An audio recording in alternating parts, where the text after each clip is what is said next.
Jake Martinez stood in the control room and watched the sky turn dark. It was 3 in the afternoon, but the sun had disappeared behind something huge, something that should not be there. "Sir, we have contact," said Lieutenant Amy Chen from her station. Her voice was steady, but Jake could hear the fear underneath. "Multiple objects entering Earth's atmosphere. They're big, sir. Really big." Jake walked to the main screen. The radar showed 12 massive shapes floating above Earth's major cities. Each one was the size of a small city itself. They moved slowly, like they had all the time in the world. "Any response to our signals?" Jake asked. "Nothing, sir. We've tried everything. Radio, laser, even old Morse code. They're not talking." Jake had been in the military for 20 years. He had seen wars and disasters. But this was different.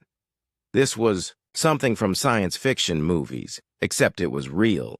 The ships hung in the sky like dark clouds, blocking out the sun over New York, London, Tokyo, and 9 other cities. "Get me the president," Jake said, "and patch me through to all defense stations worldwide." The communication officer nodded and started working. Jake knew that every military base on Earth was probably doing the same thing right now. Everyone was scared. Everyone was confused. And no one knew what to do. The waiting was the worst part.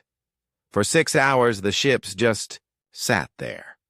People in the cities below looked up at the metal giants above their heads. News reporters talked non-stop, but they had nothing new to say. The ships were there. They were huge, and they were not going away. Then, at exactly 9 o'clock that night, every television, radio, and computer screen on Earth showed the same thing. A face that was almost human, but not quite. The skin was gray and smooth. The eyes were too large and completely black. When it spoke, the voice came from everywhere at once.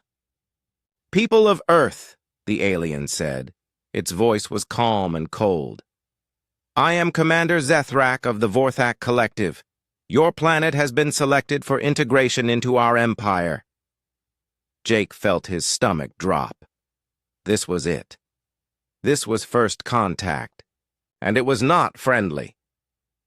"You have proven yourselves to be a violent and chaotic species," the alien continued. "You fight each other constantly. You damage your own planet. You cannot be trusted to govern yourselves." On the screen, the aliens' black eyes seemed to look directly at every person watching. "Therefore, the Vorthak Collective will now govern you. You will work for us. You will serve us. You will obey us in all things." Jake grabbed his radio. "All stations, this is Colorado Springs. Are you getting this?" Voices came back from around the world. "Copy that, Colorado. We see it too." "What are our orders?"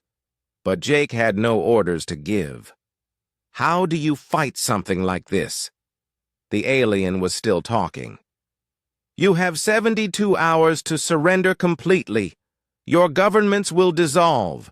Your militaries will stand down.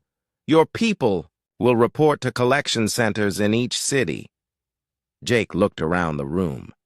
His people were staring at the screen with wide eyes.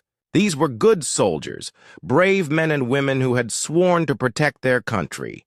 But what could they do against ships the size of cities? "If you resist," the alien said, "your cities will be destroyed. Your people will die. This is not a negotiation. This is not a request. This is a fact."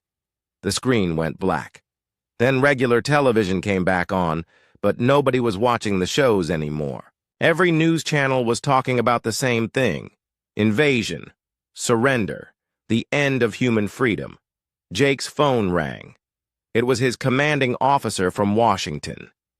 "Jake, what's the status at your facility?"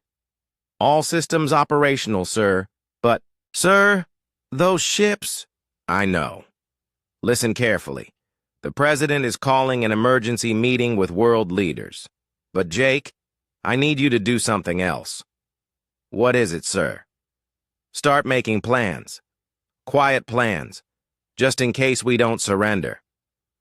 Jake understood. Yes, sir. Just in case. After the call ended, Jake gathered his senior staff. There was Amy Chen, his communications expert. There was Captain Ryan Kelly, who had served in Special Forces. There was Dr. Alex Turner, the scientist who worked on their experimental projects. You all heard the broadcast, Jake said. The government might surrender. They might have to surrender, but I want to be ready for other options. Ryan nodded. What kind of options, sir? The kind that might get us all court-martialed, Jake said. Or worse, but the kind that might also keep us free. They worked through the night. They made lists of supplies, weapons, and people they could trust. They identified hiding places and secret communication methods. They planned for a war that their own government might forbid them to fight. Outside, the alien ships waited in the darkness. Inside the control room, Jake and his team prepared to do what humans had always done. When faced with impossible odds, they prepared to fight back. Sir, Amy said as the sun started to rise, do you really think we can beat them? Jake looked at the screen showing the massive alien ship above Denver. It was bigger than anything humans had ever built. It probably had weapons that could destroy entire cities. The aliens were clearly more advanced than Earth. I don't know if we can beat them, Jake said, but I know we can make them regret trying to beat us. The countdown had begun. 72 hours until surrender. 72 hours to decide the future of humanity, but Jake Martinez and his team were already deciding. They were choosing to fight, no matter what their leaders said. They were choosing to resist, no matter what it cost, because that's what humans do. When someone demands obedience, humans ask why. When someone says surrender, humans say no.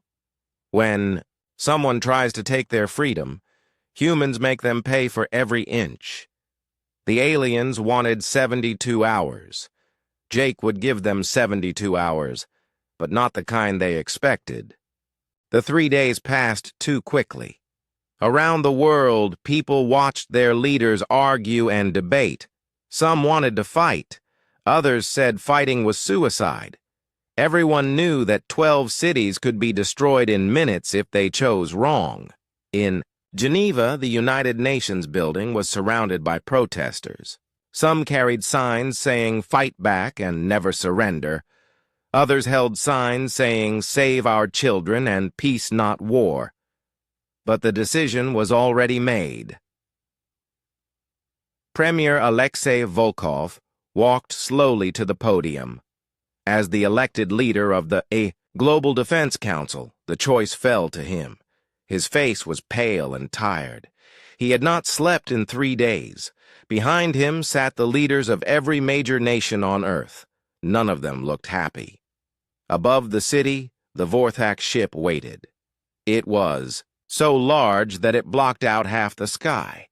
Smaller ships had landed in the plaza outside the UN building. Gray-skinned aliens in black uniforms stood guard around their vessels. People of Earth, Alexei began. His voice was broadcast to every corner of the planet. Today, we face the most difficult decision in human history. In Colorado Springs, Jake Martinez watched the ceremony on his screen. His stomach felt sick. Around him, his team sat in silence. They all knew what was coming. After much discussion with world leaders, Alexei continued, we have decided that resistance would mean the death of billions. We cannot sacrifice our children for pride. Jake closed his eyes. He had hoped the leaders would choose differently. But he understood their choice. How do you tell a mother that her child must die for freedom? Therefore, Alexei said. On behalf of all humanity, I accept the terms of the Vorthak Collective. We surrender our weapons. We surrender our governments. We surrender our independence. The crowd outside the UN building went silent. Some people cried, others looked angry. A few tried to rush toward the alien ships, but soldiers held them back. But Jake was not watching the crowd. He was watching Alexei's hands. The Premier was holding the speech papers in a strange way. His fingers were moving slightly, making small gestures that most people would not notice. "Alex," Jake called to Dr. Turner. "Are you recording this?" "Yes, sir. Full spectrum analysis." "Good. Watch his hands." On the screen, Alexei continued reading. "We understand that our new role is to serve the greater good of the galaxy. We will work hard and obey all instructions. We will be good citizens of the Vorthak Empire." Jake watched Alexei's fingers tap against the podium. 3 short taps. 3 long ones, 3 short ones again. Morse code, SOS. "He's signaling," whispered Amy Chen. "It's not just SOS," said Alex Turner, studying his instruments. "There's something else. The speech itself has a pattern." Alexei kept reading. "We know that change is difficult, but we will adapt. Our factories will produce what you need. Our farmers will grow food for your people. Our scientists will share their knowledge." Alex Turner was typing rapidly at his computer. "Sir, the speech has a digital signature embedded in the audio. It's a frequency pattern that matches our old military communication protocols." "Can you decode it?" Jake asked. "Working on it now." On the screen, the alien commander stepped forward. Zethrak's black eyes showed no emotion as he took the signed surrender document from Alexei. "Your species has made the correct choice," Zethrak said. "Integration will begin immediately. All military personnel will report to processing centers. All weapons will be surrendered. Any resistance will be met with destruction." The ceremony ended. The aliens returned to their ships. The crowd outside slowly broke up. Around the world, people went home to wait for instructions from their new masters. But in Colorado Springs, Alex Turner was still working. "Got it," he said suddenly. "Sir, you need to see this." The message was simple but clear. "Resistance network activating. Phase 1 complete. All stations prepare for Phase 2. Remember, we are not beaten. We are preparing. Stay hidden. Stay ready. Operation Lighthouse begins now." Jake stared at the message. "Operation Lighthouse? There's more," Alex said. "Coordinates for secret communication frequencies. Code names for resistance cells in every major city. Supply drop locations. Sir, this isn't a surrender. This is the beginning of something else." Amy Chen looked up from her communication station. "Sir, I'm getting signals from Luna Base, Mars Colony, and the asteroid mining stations. They're all using the same frequency pattern." Jake felt a spark of hope. "What are they saying?" "The same message, sir.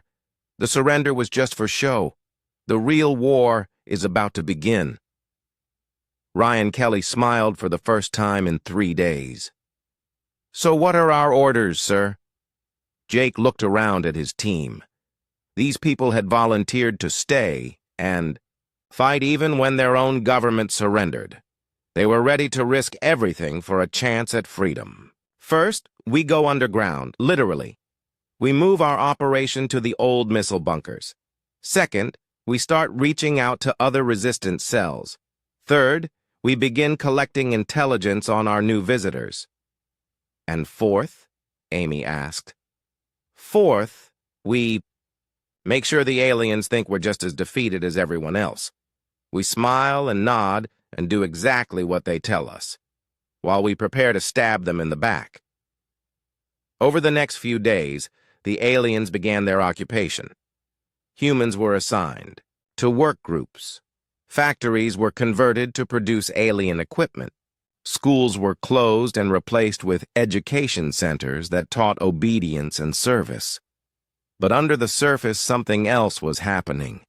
In hidden bunkers and abandoned buildings, humans who refused to give up were gathering. They shared supplies and information. They studied alien technology and looked for weaknesses. The aliens had expected humans to behave like other conquered species.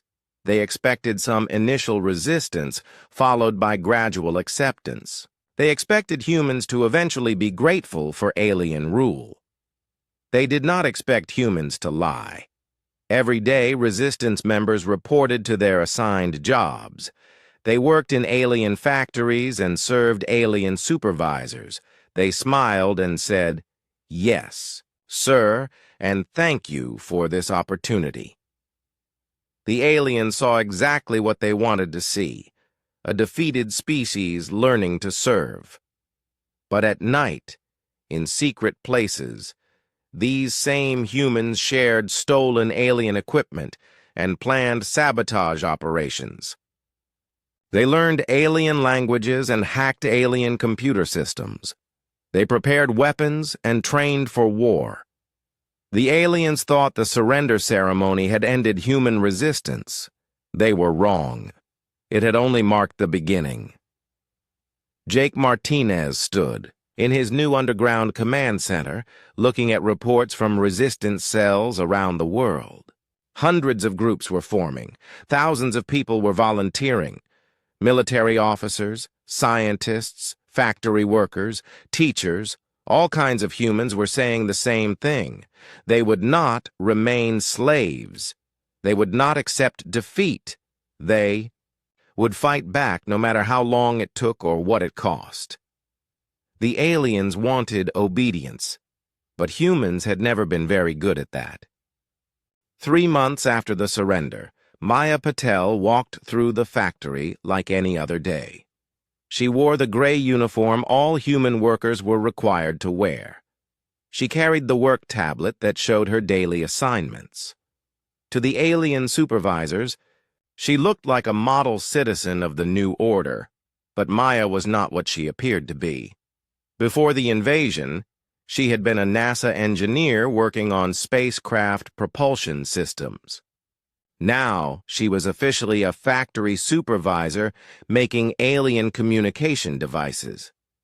But her real job was much more dangerous and much more important. Maya stopped at Workstation 7 and checked the production numbers on her tablet. "Good work, Carl," she said to the worker there.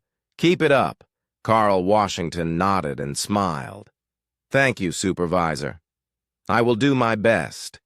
To anyone watching, it was a normal conversation between a supervisor and worker, but Carl was actually a former Air Force AudioBook communication specialist, and Maya's words contained a hidden message. "Supply drop tonight at location 7. Pass it on." This was how the resistance worked now, hidden in plain sight, using normal conversations to pass secret information.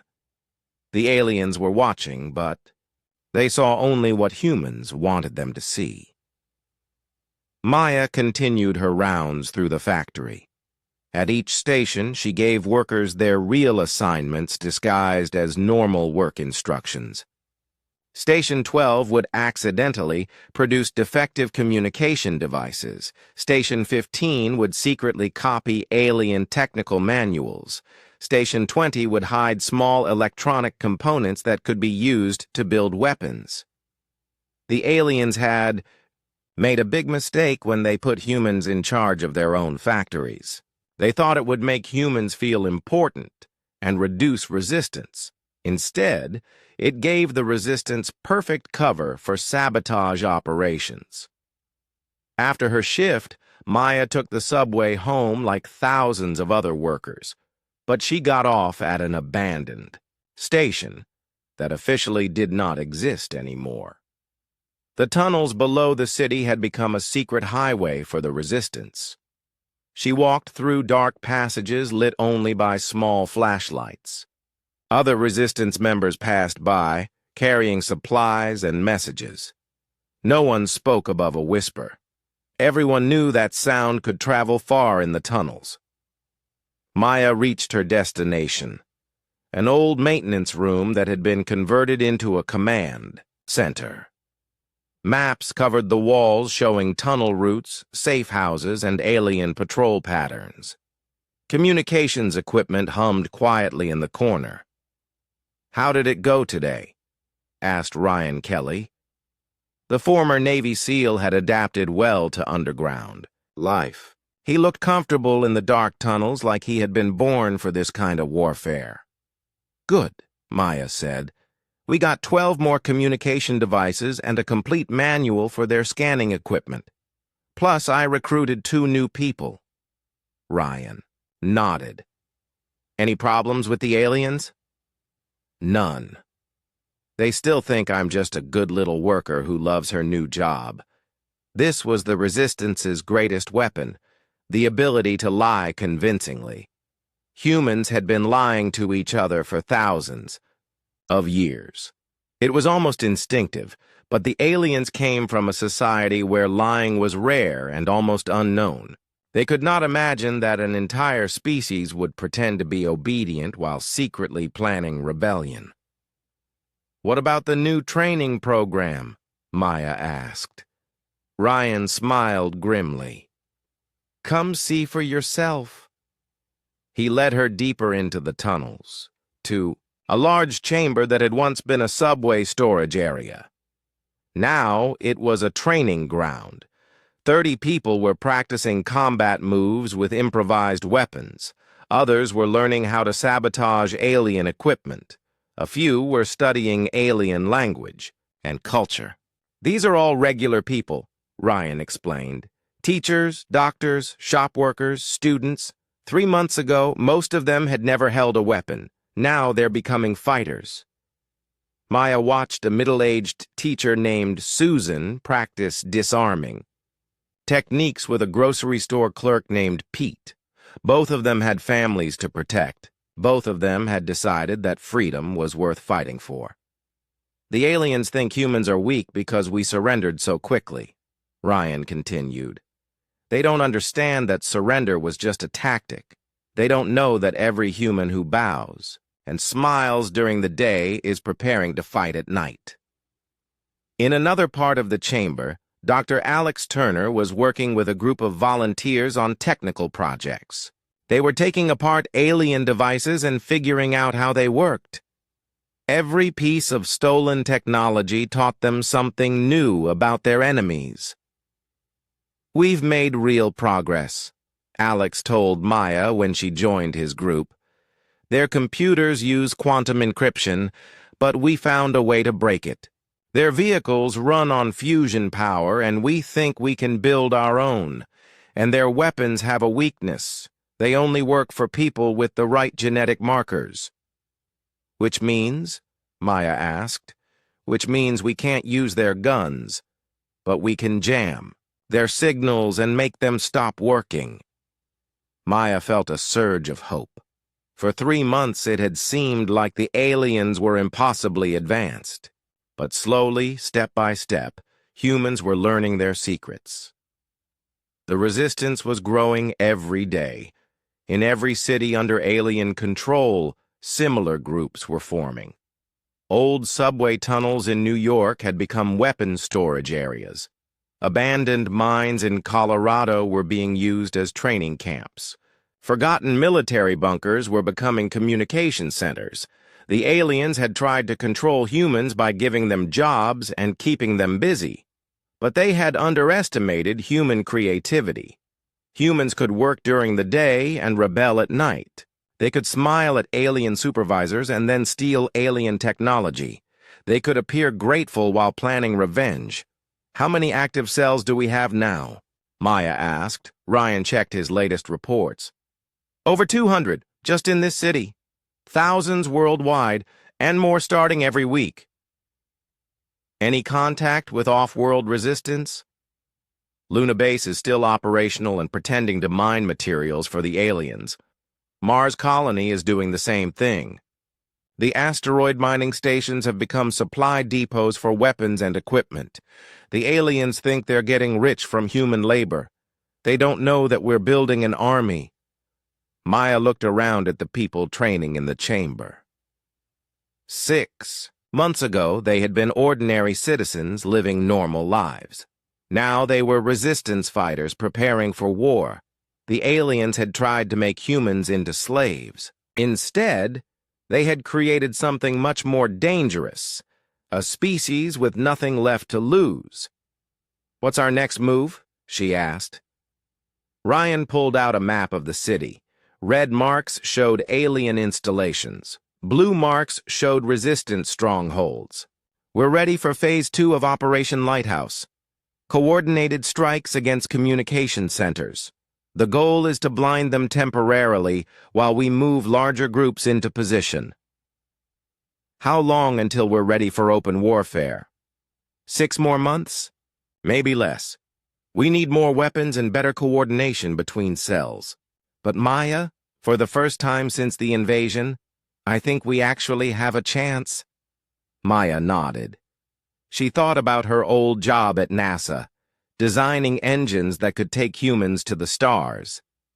Now she was helping to design something even more important, a way to keep humans free on their own planet.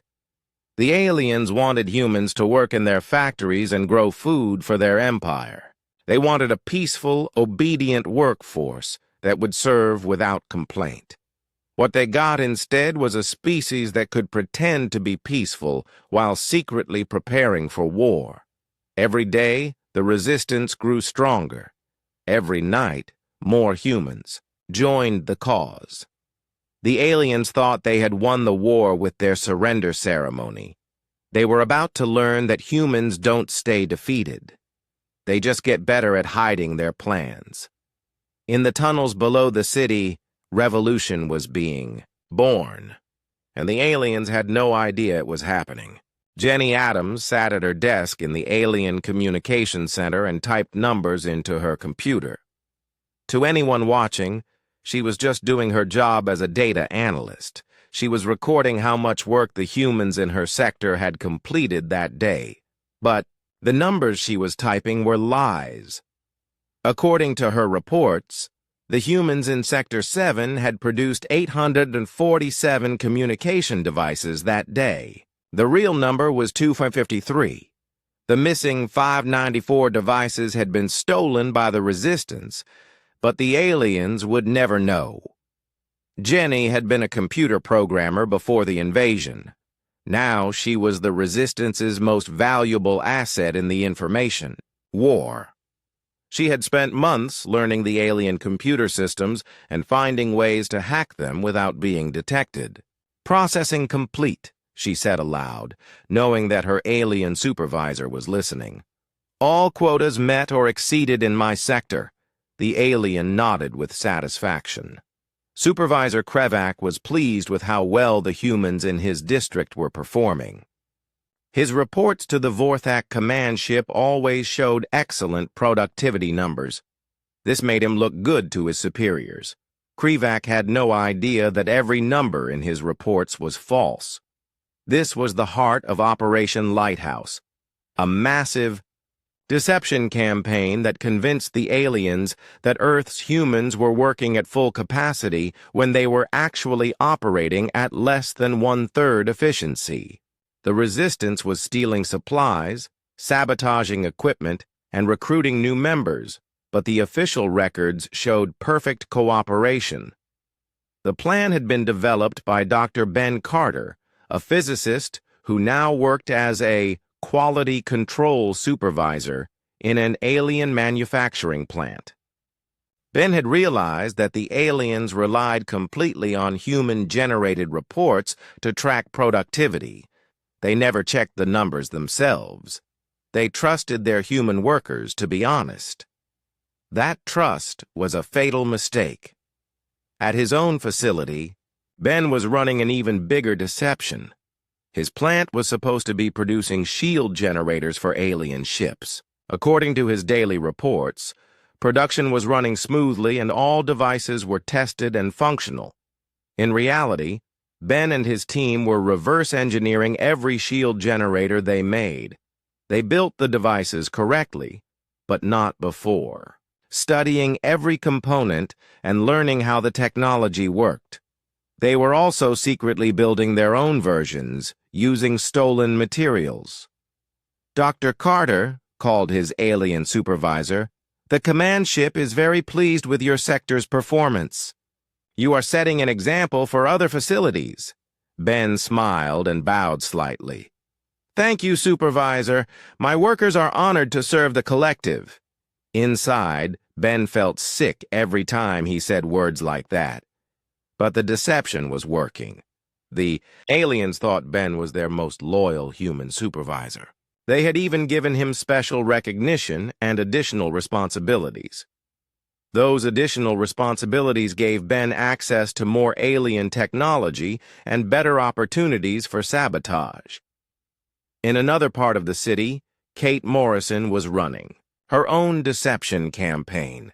She worked as a chemical supervisor in a facility that processed raw materials for alien construction projects. Her job was to make sure the chemical mixtures met exact specifications. Kate did meet those specifications, most of the time.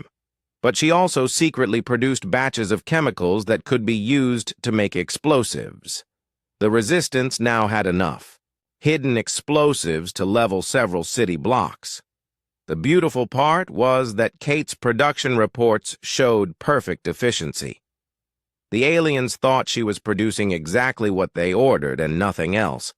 They had no idea that their own facilities were being used to manufacture weapons against them.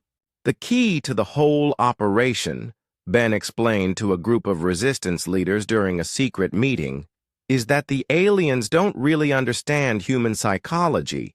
They come from a society where everyone tells the truth and follows orders. Exactly. They can't imagine that we would lie to them every single day. The meeting was taking place in an abandoned auto factory that had been converted into a hidden research facility. The Resistance had been using the facility for months to study alien technology, but the aliens thought the building was empty. "How long can we keep this up?" asked Ryan Kelly. "That's the beautiful part," said Jenny Adams. "They're not getting suspicious because their systems show everything is working perfectly. From their perspective, Earth is their most successful conquest. We're producing more than any other planet they've occupied." Maya Patel laughed quietly. "Because we're telling them we are." Exactly. And every day we keep the deception running, we get stronger and they get more confident. They're reducing security and moving ships to other systems because they think Earth is completely under control. This was another crucial part of the plan. The longer the deception continued, the more the aliens trusted their human workers. They were giving humans access to more sensitive areas and more advanced technology. They were also reducing the number of alien guards and surveillance systems. In the aliens' minds, Earth was a model colony that required minimal supervision. They had no idea that their model colony was actually a resistant stronghold preparing for war.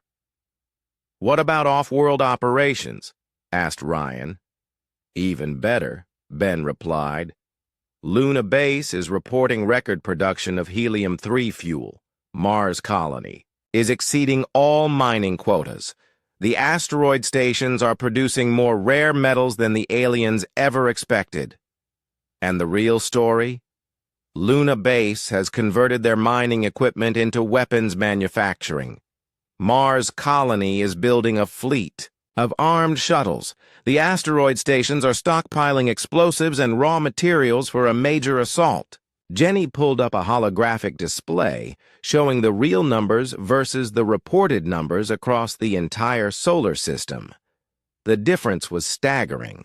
According to alien records, human productivity was at 127% of projected levels.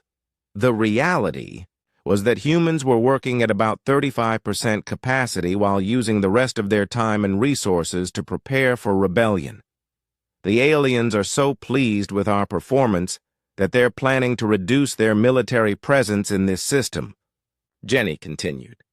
They want to move half their ships to a new conquest in the Rigel system. Ryan smiled grimly. Perfect. When do we spring the trap? 2 more months, Ben said. We need to coordinate with all resistance cells across the system. When we move, it has to be everywhere at once. If we hit them in one location, they'll realize what's happening and increase security everywhere else. Kate Morrison had been quietly studying the technical specifications for alien shields and weapons. What about their defensive systems? That's where the deception pays off again, Ben explained. They've programmed their systems to recognize humans as friendly, non-threatening workers. Their own security protocols won't fire on us unless we're specifically tagged as hostile. And since we control the computer systems that do the tagging, we can walk right up to their most sensitive areas without triggering any alarms, Maya finished. The plan was ambitious and dangerous. When the time came, resistance fighters would use their access to alien facilities to strike at communication centers, weapons storage areas, and command posts all at the same time. The aliens would wake up to discover that they're trusted human. Workers had turned into an army overnight, but until that moment came, the deception had to continue. Every day, resistance members would report to their assigned jobs and smile at their alien supervisors. They would produce just enough real work to maintain the illusion while secretly building weapons and gathering intelligence. Remember, Ben told the group as the meeting ended. The aliens think they conquered us because we're weak and disorganized. They're about to learn that we're not weak. We're patient. And we're not disorganized. We're coordinated across an entire solar system. As the resistance leaders prepared to return to their hidden bases, each of them carried the same thought. The aliens had made the mistake of trusting humans to be honest about defeat. They were about to discover that humans are never more dangerous than when they appear to be helpless. The Great Deception continued. And every day it continued. The resistance grew stronger, while their enemies grew more confident in their false victory. Tony Lee stared at his computer screen and smiled. On the surface, he was debugging alien surveillance drones like any other day. But what he was really doing was much more interesting. He was teaching the drones to kill their own masters. Before the invasion, Tony had been a video game developer. He understood artificial intelligence and programming logic better than most people. The aliens had assigned him to maintain their security systems because they thought his skills would be useful. They were right, but not in the way they expected. Debugging. Complete on Unit 447, Tony announced to his alien supervisor. All systems operating at normal parameters. Supervisor Zeltron nodded approvingly. Excellent work, human.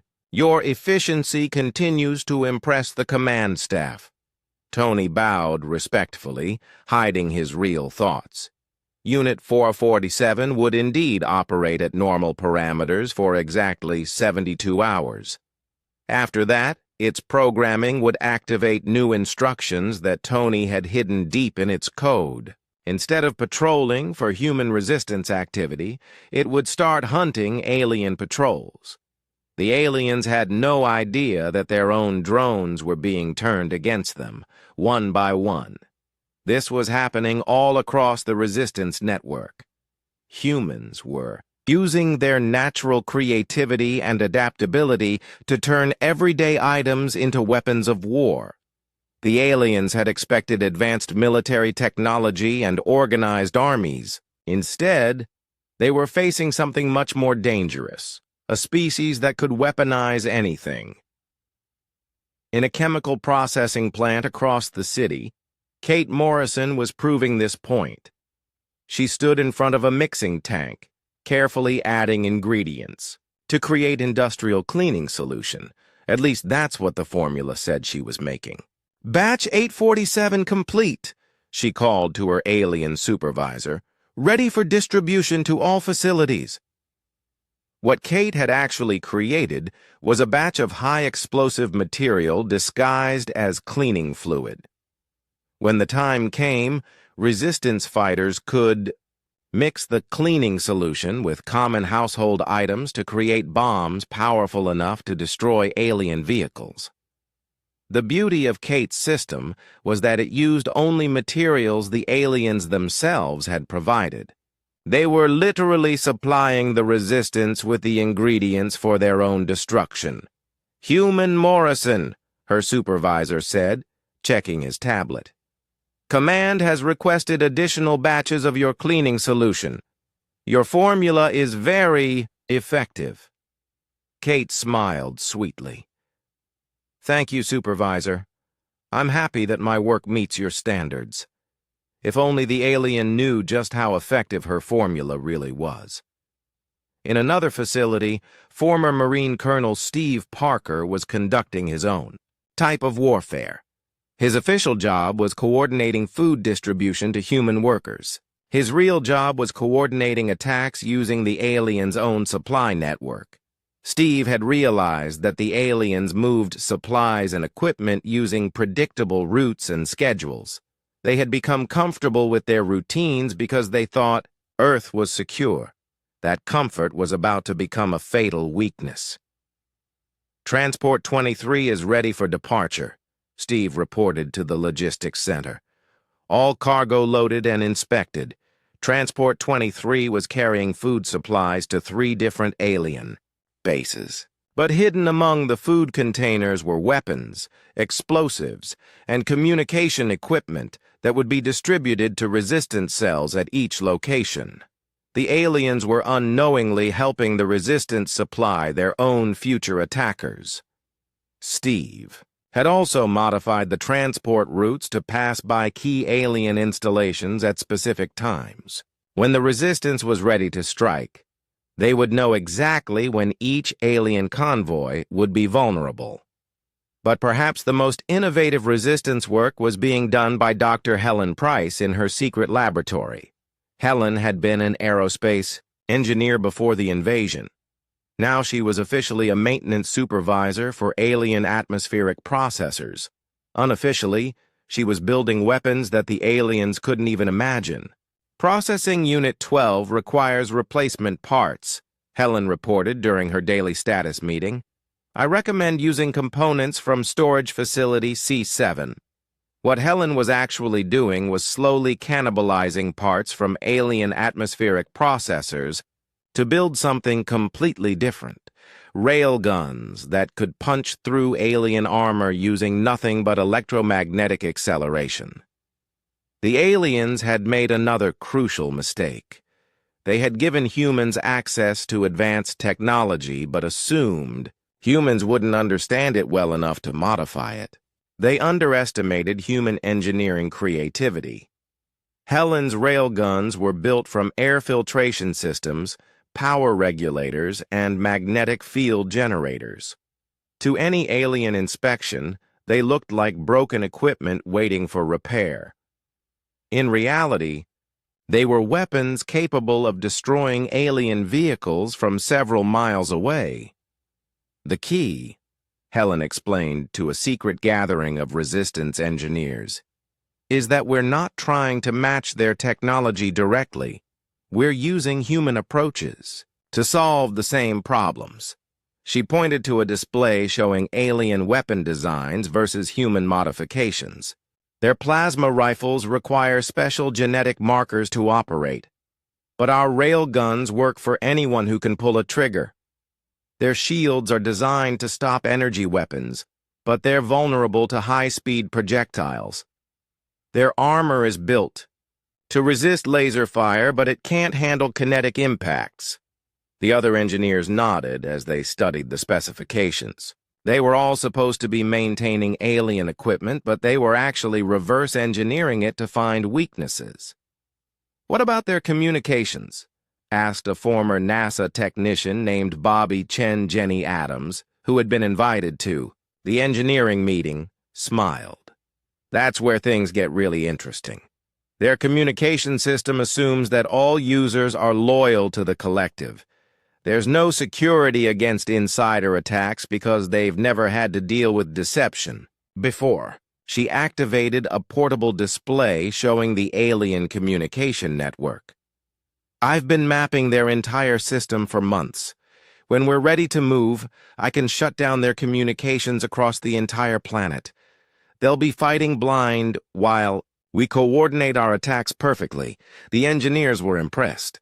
The Resistance had spent months appearing helpless while actually studying every aspect of alien technology. Now they understood their enemies' systems better than the aliens understood human capabilities. "How long until we can begin active operations?" asked Helen. Steve Parker checked his coordination charts. "All supply networks are in place.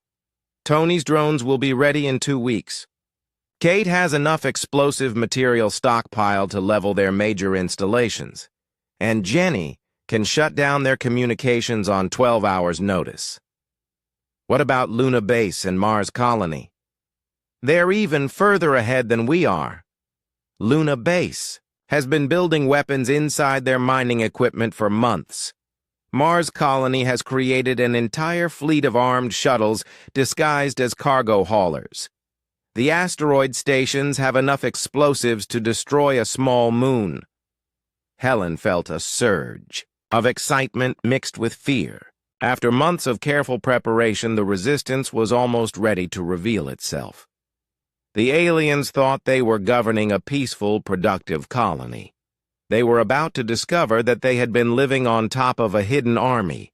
"Remember," Steve said as the meeting ended, "the aliens expect humans to fight like humans have always fought, with armies and governments and formal declarations of war. Instead, we're going to fight like humans really fight, with creativity and deception and pure, stubborn refusal to give up." As the Resistance members prepared to return to their cover jobs, each of them carried weapons disguised as work tools. Kate had explosive materials in her cleaning supply containers. Tony had reprogrammed combat drones in his equipment repair kit. Helen had railgun components scattered among her maintenance supplies.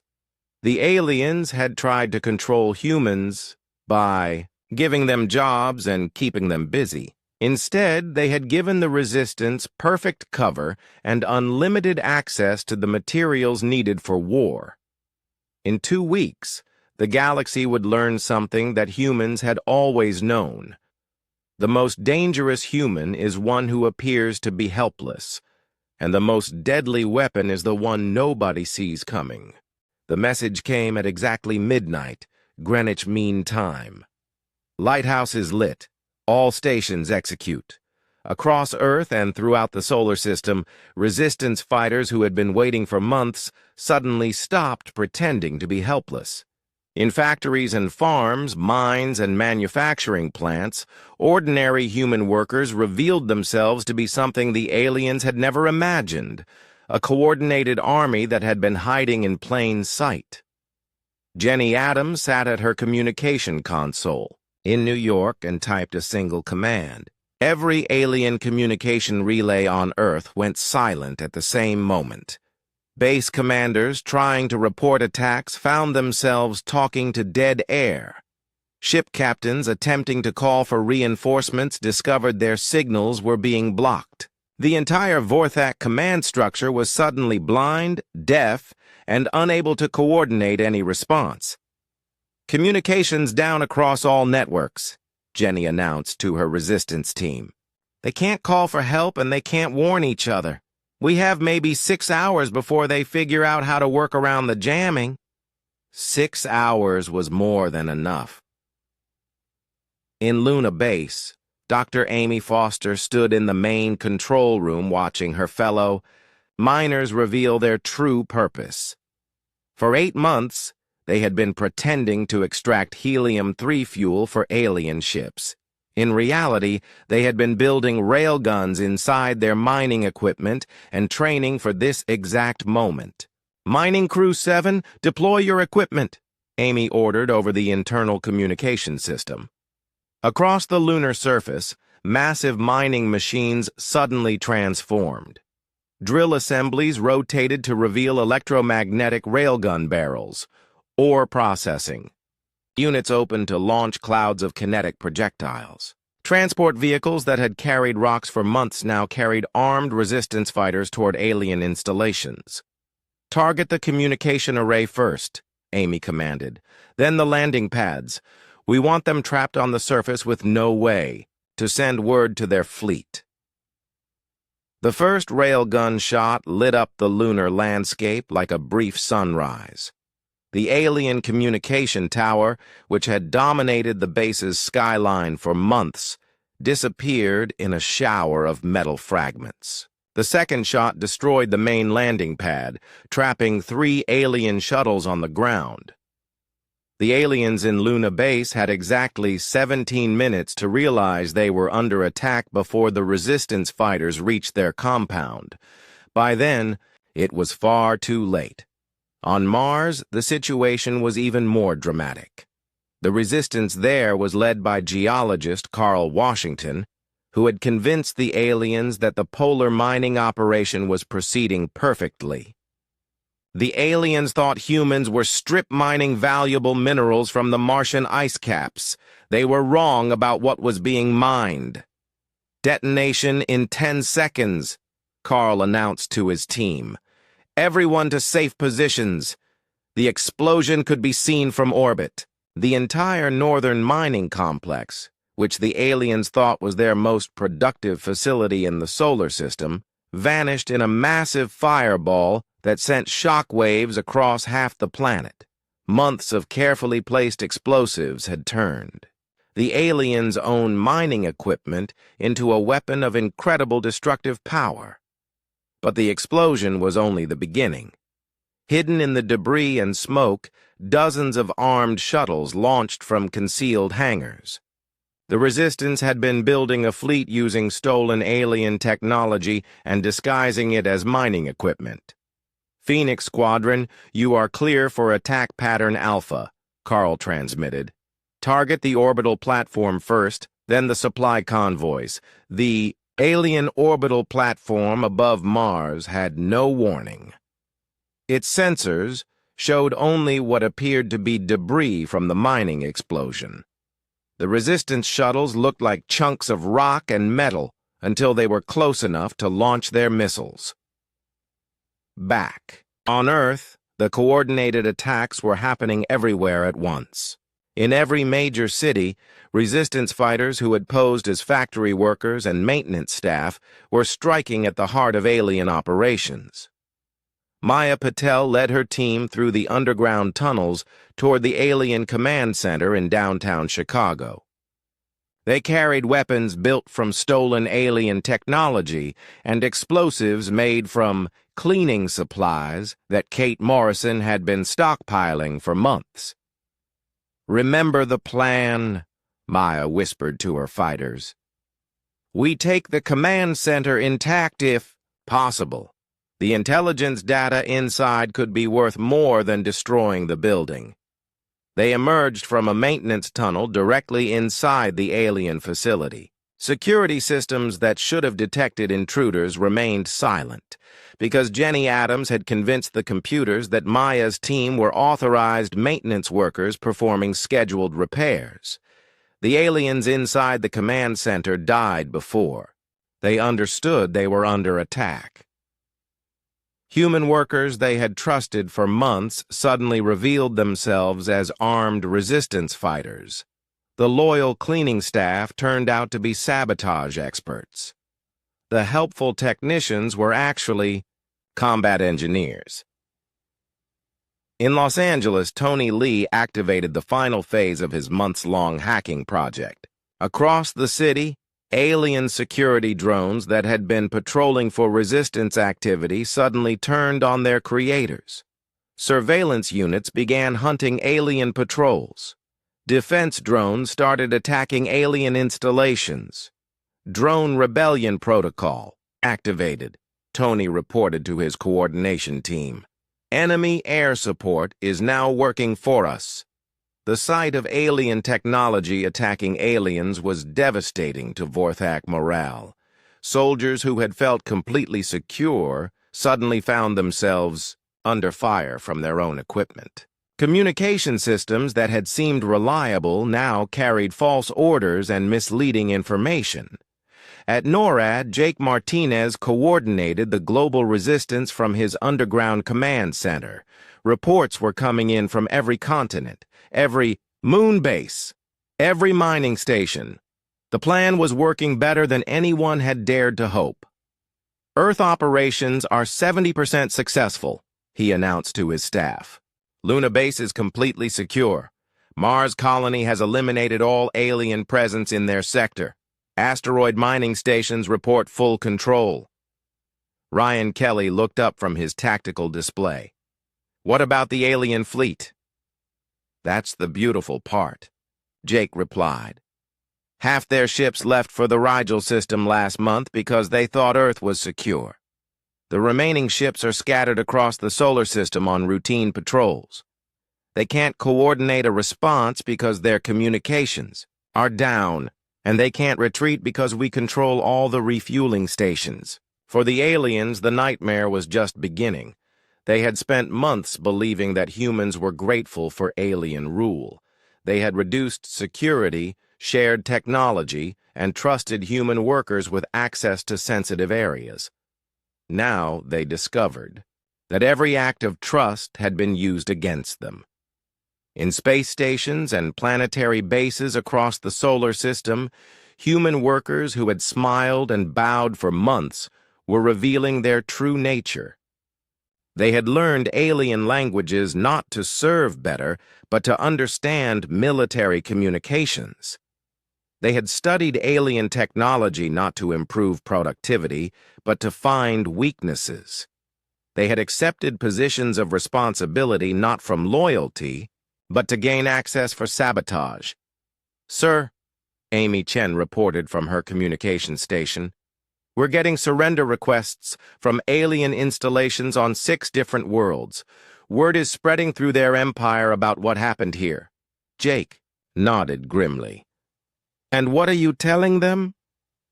That humans don't negotiate with occupying forces. We're telling them to leave our territory or share the fate of their colleagues. The resistance had succeeded beyond their wildest expectations. In less than 12 hours, they had transformed from a seemingly defeated species into the dominant military force in their own solar system. The aliens who had demanded obedience were now begging for mercy. But the humans were not finished. This was only the first phase of something larger. They had proven that they could not be conquered. Now they intended to prove that conquering humans was the worst mistake any species could make. Commander Zethrak stared at the tactical display in his command ship and felt something he had never experienced before. Fear. In 12 hours, his perfect conquest had become a disaster. Half his ground forces were dead or missing. His communication network was compromised. His own technology was being used against him, and the humans were still pretending to be primitive. Report, he demanded from his surviving officers. Communication with 37 installations has been lost, replied his tactical officer. Luna Base is completely under enemy control. Mars Colony has been destroyed. The asteroid mining stations are no longer responding to our signals. What about reinforcements from the Rigel expedition? No response, sir. The humans appear to have jammed all long-range communications. Zethrak felt his world crumbling. The Vorthak Collective had conquered 47 star systems using the, same basic strategy. Overwhelming technological superiority followed by efficient occupation. It had never failed before. But then, They had never encountered humans before. "Begin orbital bombardment," Zethrak ordered. "Target all major human population centers. If we cannot control them, we will destroy them." His weapons officer hesitated. "Sir, our own forces are still in many of those cities." "Acceptable losses. Begin bombardment immediately." The order went out, but the response was not what Zethrak expected. Instead of the immediate rain of destruction he had planned, his ships reported targeting system failures, power fluctuations, and weapon malfunctions. "What is the status of our bombardment?" he demanded. "Sir, we're experiencing technical difficulties. Our targeting computers are showing friendly fire warnings for all surface targets. The systems appear to think that all humans are classified as non-combatant allies." Zethrak felt the fear growing stronger. "Override the classifications manually." "We've tried, sir. The override codes are not working. Someone has changed our fundamental programming parameters." Deep in her hidden bunker, Jenny Adams smiled as she watched the alien fleet struggle with their own technology. She had spent months learning their computer systems, not just to hack them, but to rewrite them completely. Every alien ship and weapon in the solar system now believed that humans were allies who could not be targeted. "Orbital bombardment attempt failed," she reported to Jake Martinez. "Their own computers won't let them fire on human targets." "How long will that protection last?" Jake asked. "Until they physically shut down and rebuild their entire computer network. That should take them about 3 weeks, assuming they can find technicians who understand the systems better than I do." Jake grinned. "Which they can't because you designed the new programming." "Exactly. But the aliens were not giving up. If they couldn't bombard from orbit, they would use more direct methods.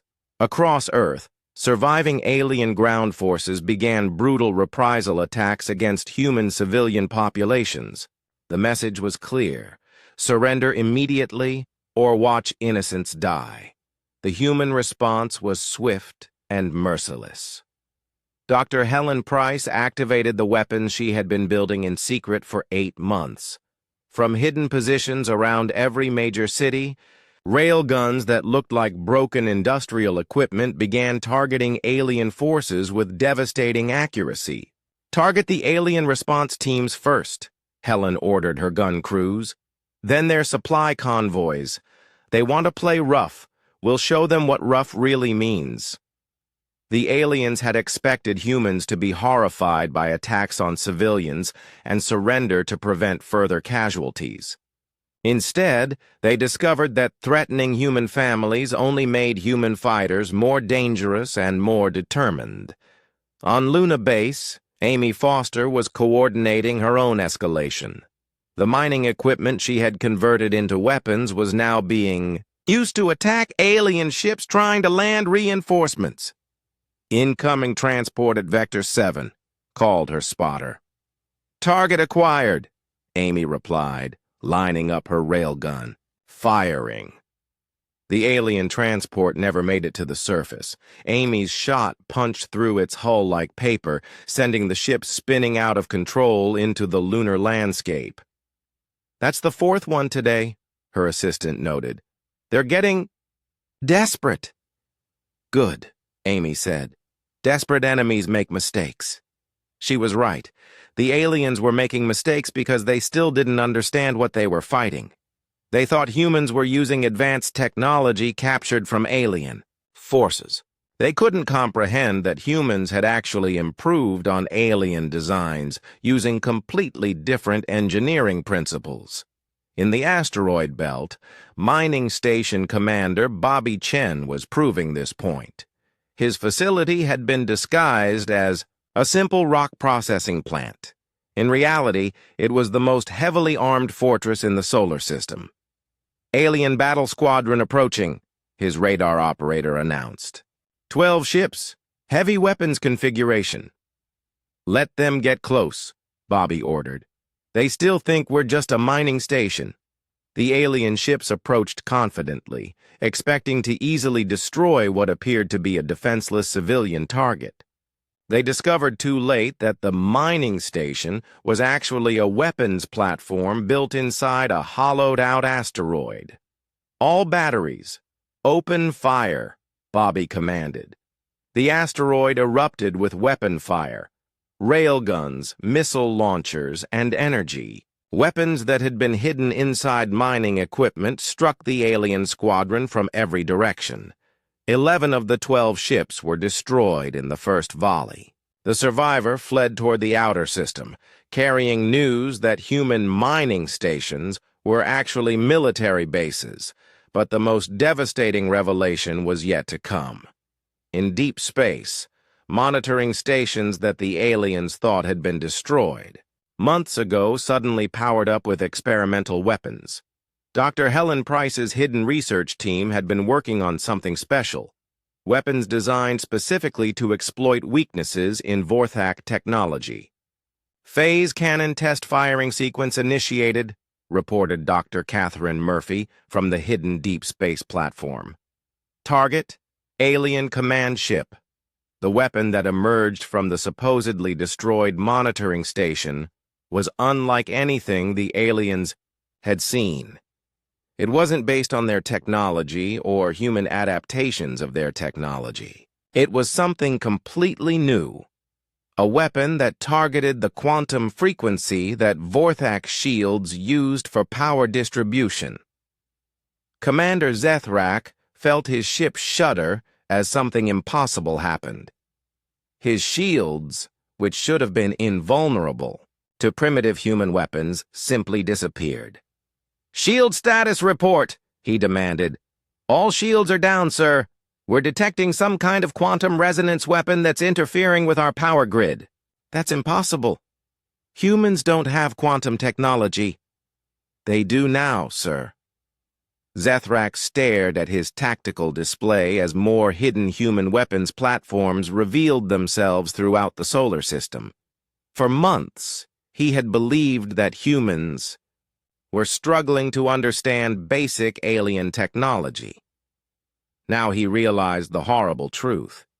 Humans had been studying alien technology not to copy it, but to find ways to defeat it. "Sir," his communication officer called urgently, "we're receiving a transmission from Earth. It's being broadcast on all frequencies simultaneously." "Put it through." The face that appeared on Zethrak's screen was that of Jake Martinez, speaking from his command center deep beneath Colorado. "Commander Zethrak," Jake began, "this is Colonel Jake Martinez of the Earth Defense Force. I have a message for you and any other aliens who might be listening." Jake's voice was calm but firm. 8 months ago, you came to our world and demanded that we surrender. You told us we were primitive and chaotic. You said we needed to be governed by a superior species. The transmission was being picked up by alien ships across the galaxy. Jake continued, "You were wrong about us. We're not primitive. We're adaptive. We're not chaotic. We're creative. And we don't need to be governed by anyone." Zethrak watched in growing horror as the transmission showed human weapons that were clearly more advanced than anything in the Vorthak arsenal. "We let you think you had conquered us while we studied you, learned from you, and prepared to defeat you. Now you know the truth. Humans can't be conquered because we turn everything into a weapon, including surrender itself." The transmission ended with a simple message. "Leave our space immediately, or we will demonstrate just how creative humans can be when someone threatens our freedom." Zethrak looked around his command bridge at officers who were no longer confident of victory. They had come to conquer a primitive species and instead had awakened something that was rapidly proving to be far more dangerous than they had ever imagined. The final battle began at dawn over Earth's skies, but it was not the kind of battle anyone expected. Captain Rick Davis piloted his shuttle toward the alien command ship with a team of resistance fighters who had spent months preparing for this exact moment. Their ship looked like a simple cargo transport, the kind that had been delivering supplies to alien facilities for 8 months. The aliens had no reason to suspect it was actually an assault vehicle packed with weapons and explosives. Transport. 47 requesting permission to dock, Rick transmitted to the command ship. We have priority medical supplies for the command staff. The aliens granted permission immediately. They were desperate for any sign that humans were still willing to serve them. They had no idea that the medical supplies included enough explosives to destroy their entire ship. As Rick's team prepared to board the command ship, another drama was playing out in the United Nations building in New York. Grace Thompson, who had spent months disguised as a compliance coordinator for the alien administration, stood before a gathering of human leaders and alien officials. She was about to make an announcement that would change everything. "Commander Zethrak," Grace began, addressing the alien leader via video link, "you demanded our surrender 8 months ago. Today, I have our response." Around the room, aliens who thought they were attending a routine administrative meeting suddenly realized they were surrounded by armed humans. The security guards were resistance fighters. The administrative staff were military specialists. Even the translators were communications experts who had been jamming alien emergency signals. "The human species formally rejects your authority," Grace continued. "We reject your right to govern us. We reject your right to be here. And we reject your assumption that we are too weak to resist you."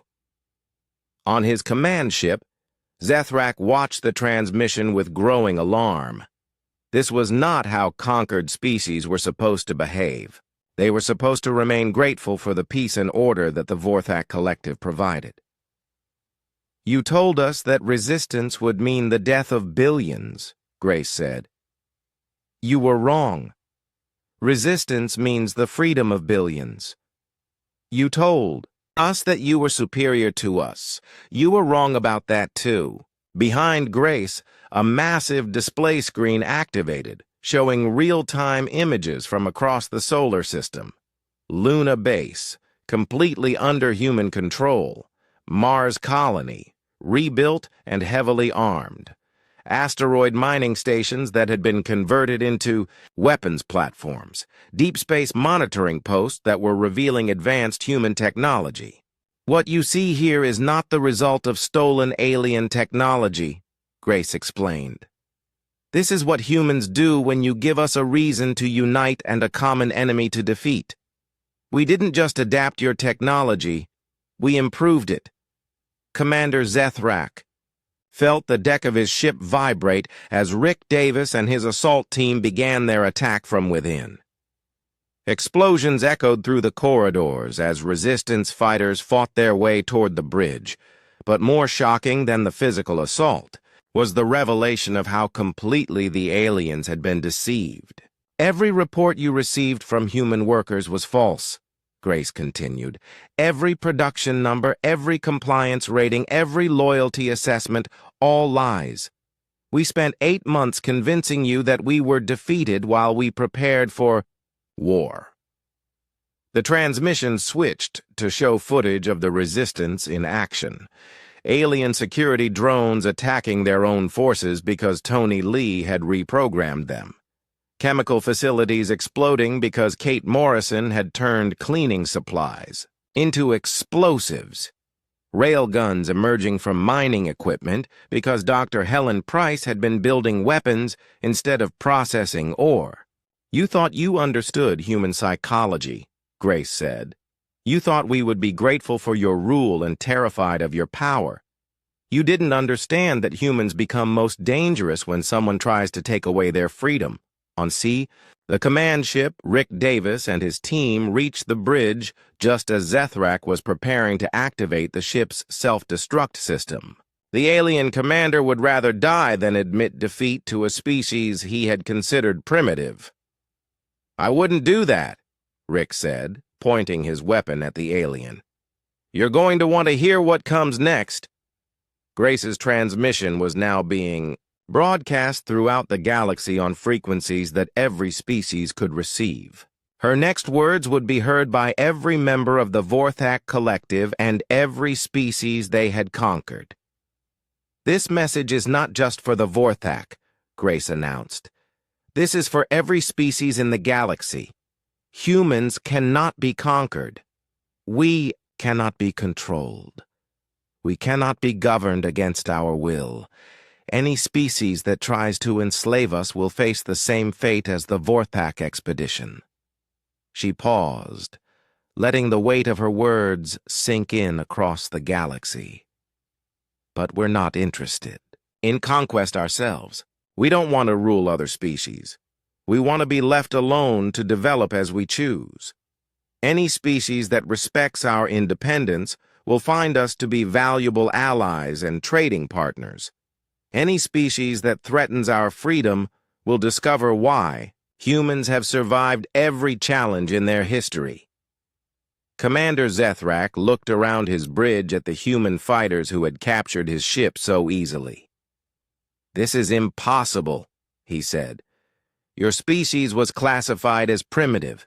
You have no interstellar technology. You have no unified government." Rick Davis smiled. "You're right about two of those things. We don't have much interstellar technology yet, and we definitely don't have a unified government. But you were wrong about the primitive part. We're not primitive, we're adaptable. And when someone threatens all of humanity, we don't need a unified government. We become one." The final phase of Grace's announcement was the most important. She was not just declaring independence.